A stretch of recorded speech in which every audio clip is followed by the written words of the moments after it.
Welcome to CFAM at Home. Today we'll be making two-dimensional scratch pots inspired by a piece of Fort Walton pottery from our collection. For this project you will need a sheet of white paper, some black paint, a sponge brush or regular paintbrush, a cuticle stick to use as a stylus, some liquid soap, and some crayons. But before we get started, let's take a closer look at our piece of Fort Walton pottery. This piece of Fort Walton pottery dates back to between 1200 and 1500 CE. Pottery has been used by many different cultures like the Egyptians, ancient Greeks, and Native American tribes for things like storing food, cooking, burials, ceremonial rituals, and the safekeeping of important materials. This piece of pottery, called an earthenware, was dug up in a Fort Walton mound in the Florida Panhandle in 1900. The Fort Walton culture was an indigenous farming community in northwest Florida that maintained a close relationship with the Mississippian societies of the north, sharing many of their culture and economy. The pottery of the Fort Walton culture is tempered with grit, sand, and shell. Tempering is when you mix a material with clay in order to improve its quality and make stronger pots. Shell-tempered pots use crushed up pieces of shell and are usually whitish or gray in color. They are usually much lighter in weight than pots tempered with other materials.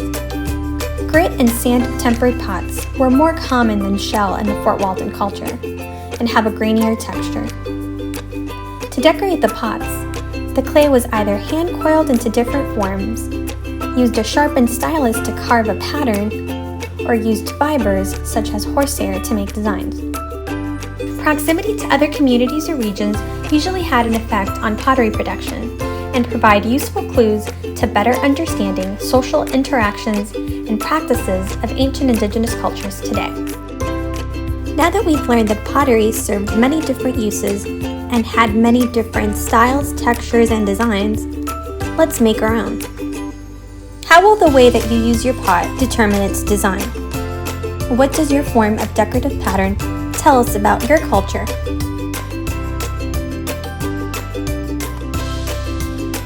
Take your piece of paper and draw an outline shape for your pot.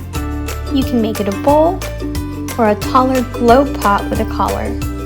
Make sure your lines are sharp and even, as this will be the boundary for your color in the background.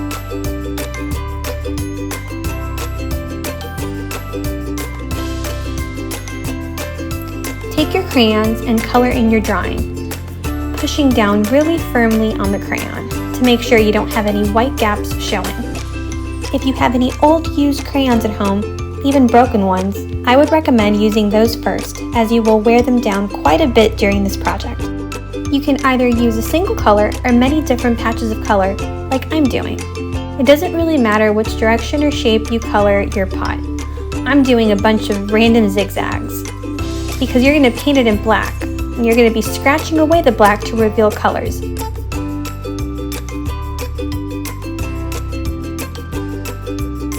Having a thick layer of crayon will be really important when we start the process of scratching off the black paint we'll apply in the next step.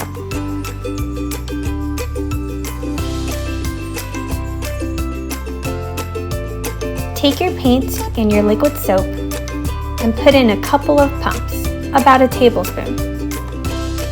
Take your sponge brush and mix it all up.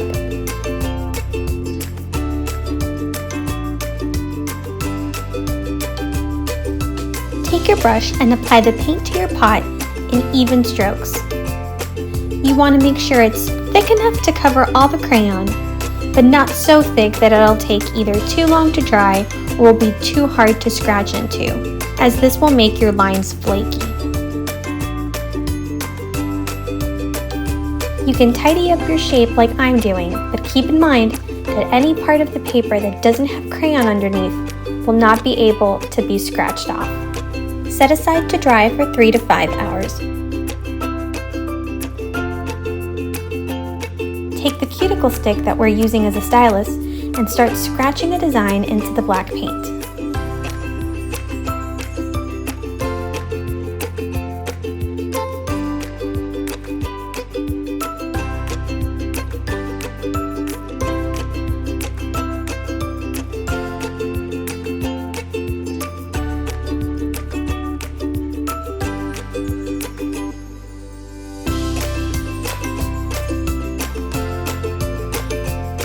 You can be as creative as you want, make 3 different layers, or one cohesive design.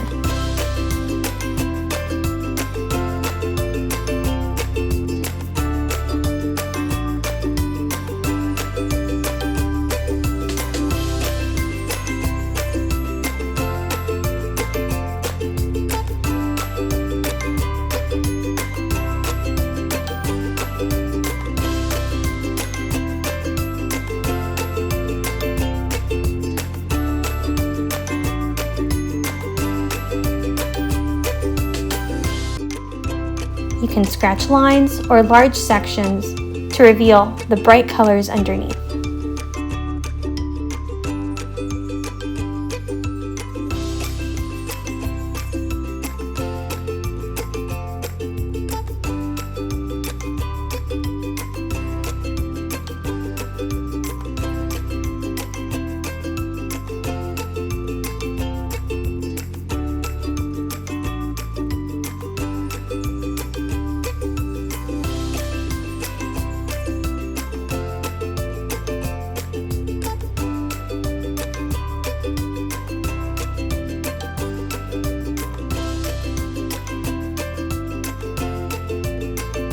Thank you for joining us for CFAMily Saturday.